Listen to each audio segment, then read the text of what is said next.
مبارک محفل میں ہماری یہ حاضری اور یہ بات و نصیحتیں میرے اپنے لیے بھی ہے، آپ سب کے لیے بھی ہے کہ دادا میاں حضور کے عرس میں تشریف لانے والوں، آپ اپنے اخلاق کو بہت بلند مرتبے پر لے جاؤ۔ بزرگان دین ایسے لوگوں سے محبت کرتے ہیں جن کے اخلاق بہت بلند ہو، جو اللہ کی اطاعت کرتے ہوں اور رسول اللہ کے فرما بردار ہوں، اور ساتھ ہی ساتھ زندگی میں آپ ایک بات کو اپنے ذہنوں میں محفوظ کر لیجیے، جہاں بھی رہیں، جس حال میں بھی رہیں، رسول اللہ کے بچوں میں وفادار کر کر آپ رکھیے گا۔ قابل احترام دینی بھائیوں، ولایت اپنی بات مختصر کر رہا ہوں۔ ولایت یہ اللہ کی رحمتوں میں سے رحمت ہے۔ اللہ جس کے لیے فیصلے فرما دے وہ اس کا مقدر ہے۔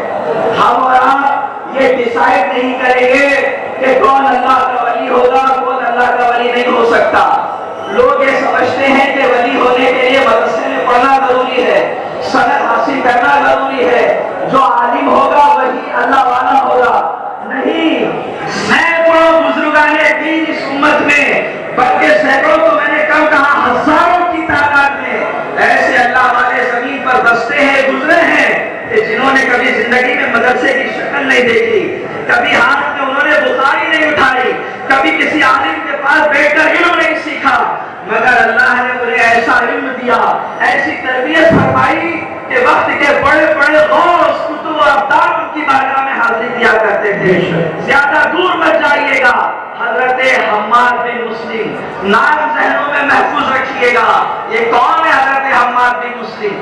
زندگی میں کبھی مدرسے کی شکل نہیں دیکھی، کبھی کسی عالم کے پاس بیٹھ کر بخاری مسلم نہیں پڑھی، مگر الحمدللہ شان اتنی بلند ہے کہ قوم باذن اللہ کہہ کر مردوں کو زندہ کرنے والی ذات، یعنی ہمارے پیر و مرشد الشیخ عبد القادر جیلانی رضی اللہ تعالیٰ عنہ، روزانہ ان کی بارگاہ میں حاضر ہوا کرتے تھے، ان کی صحبت میں بیٹھتے تھے، ان کی صحبت میں بیٹھ کر علم حاصل کرتے تھے۔ جانتے ہیں کیوں؟ اس لیے کہ سرکار غوث اعظم نے خود فرمایا ہے، اے مولویوں، اے حافظوں، اے قرآن کے عالموں، اے مفتیوں، سنو، مدرسے سے پڑھنے کے بعد، سند حاصل کرنے کے بعد ممبروں پہ نہ چلے جایا کرو، جا کر لوگوں کو وعظ و نصیحت مت کیا کرو، جب تک کسی شیخ کی تربیت میں کم از کم اپنی زندگی کے 2 سال نہ لگا دو۔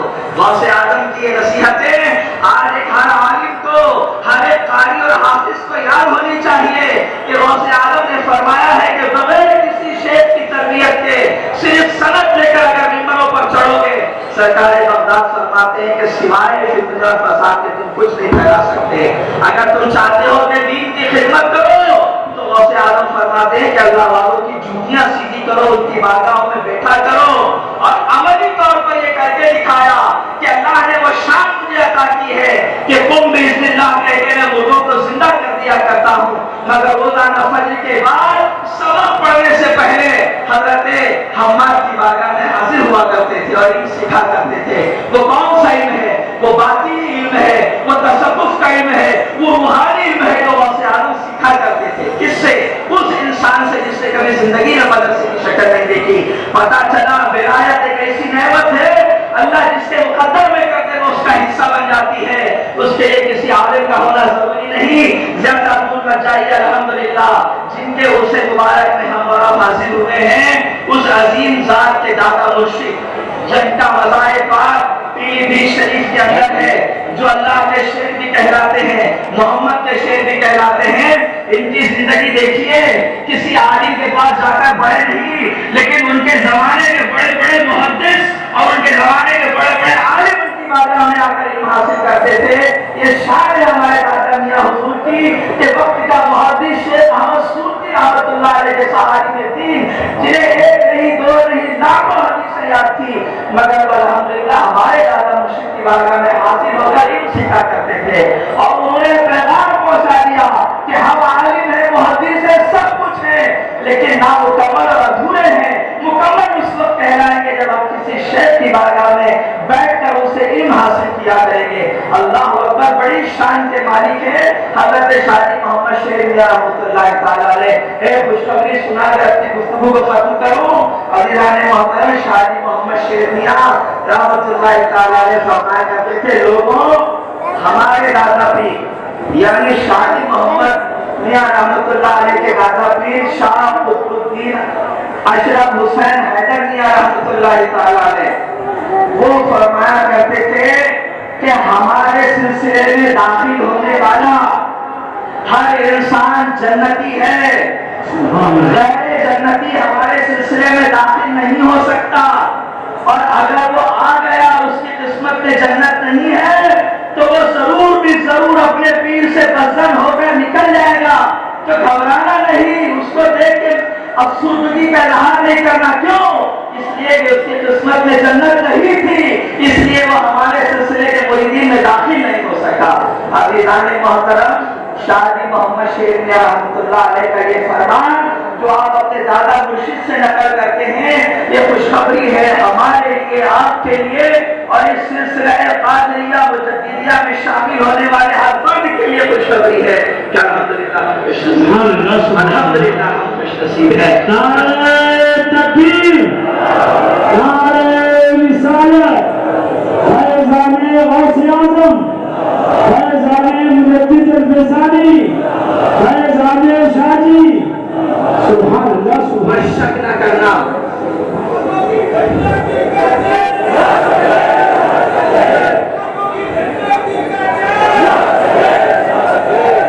بس شک نہ کرنا، مضبوطی کے ساتھ جس در پر پڑے ہو وہیں پڑے رہنا۔ تمہاری نسلیں یہیں آ رہی تھی، تمہارے بعد بھی تمہاری نسلیں یہیں آتی رہے گی۔ اس در کو اتنی مضبوطی کے ساتھ تھام لو، کیونکہ اس در کے بڑوں کا ہم پر احسان ہے کہ ہم جیسے نالائقوں کے ہاتھ پکڑ کر ہمیں انہوں نے کشتی نوح میں سوار کر رکھا ہوا ہے۔ کیا یہ احسان کم ہے کہ ہم سیدھا جنت میں جا رہے ہیں اور جس کی بدولت جا رہے ہیں آج آپ ان کے منہ سے مبارک پر حاضر ہیں؟ یہ آپ کا احسان ہے ہم پر۔ ایک در پر رہیے، مضبوطی کے ساتھ رہیے، یہاں وہاں دوڑنے کی ضرورت نہیں۔ دادا میاں حضور کی شان کیا ہے سن لیجیے اس بات کو۔ غوث اعظم کی اولادوں میں ایک ایسا نام جو آج ہندوستان میں ولایت میں سر فہرست جن کا نام آتا ہے، جن کی رگوں میں امام حسن علیہ السلام کا خون دوڑتا ہے، بہت دور مت جائیے گا، کلیئر تشریف لے جائیں۔ حضرت صابر پاک رحمۃ اللہ تعالیٰ نے کتنی بڑی ذات، کتنا بڑا نام، کتنا بلند مقام اور مرتبہ۔ ایک صاحب کا یہ واقعہ میں نے رات کو سنایا تھا، لوگوں نے کہا دوبارہ پڑھیے۔ میں آپ سے کہتا ہوں شرافت الاولیاء کو پڑھو، آپ پڑھو گے آپ کا دل دماغ روشن ہو جائے گا، دلوں میں محبت پیدا ہو جائے گی دادا میاں حضور کی، محبت ہے مزید انشاءاللہ ترقی ہو جائے گی۔ اسی کتاب کے حوالے سے میں یہ واقعہ عرض کر رہا ہوں، مقصد صرف دادا میاں کی شان بیان کرنا ہے اور ان لوگوں تک یہ بات پہنچانی ہے جو یہاں وہاں گھومتے ہیں، کسی کی بھی محفلوں میں آتے جاتے ہیں۔ سن لیجئے، جس در میں آپ نے اپنا ہاتھ دیا ہے اس کی شان سنیے، ان کے مقام کو سنیے۔ ایک صاحب تھے، صابر پاک کی بارگاہ میں پہنچے، قبر مبارک پر سلام کیا، رو رو کر عرض کرنے لگا حضور مجھے آپ سے بڑی محبت ہے، ہمیشہ حاضری دیتا ہوں، مگر میرے پاس پیر نہیں ہے، مجھے پیر کی ضرورت ہے، آپ مجھے پیر دلائیں گے، آپ میرے لیے جس پیر کا انتخاب کریں گے وہی میرے لیے پیر ہوں گے، میں انہی سے مرید ہو جاؤں گا۔ یہ کہتے ہوئے روتا رہا، پھر جب وہ سو گیا اسے نیند آئی تو خواب میں دیکھتا ہے کہ جن کے آستانے پر رو رہا تھا ساکشات حضرت صابر پاک خواب میں تشریف لائے، صابر پاک خواب میں تشریف لائے، اور ساتھ میں ایک اور بزرگ بھی تھے۔